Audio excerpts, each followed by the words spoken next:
सिद्धेश्वर मंदिर हे सोलापूर शहर जिल्हाच नाही तर संपूर्ण देशभरातलं एक खूप मोठं श्रद्धास्थान. दरवर्षी मकर संक्रांतीच्या निमित्ताने खूपच मोठी लाखो लोक दर्शनाला येतात अशी यात्रा असते.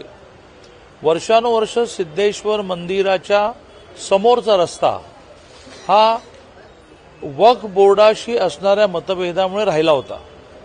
निम्मा केला, निम्मा राहिला.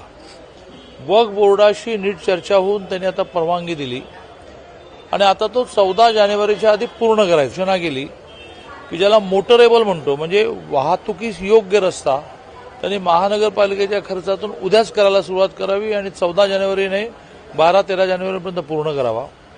आणि जशी 14 जानेवारीची मकर संक्रांतीची यात्रा संपेल ती यात्रा संपल्या जिल्हा नियोजनमधून 1 कोटी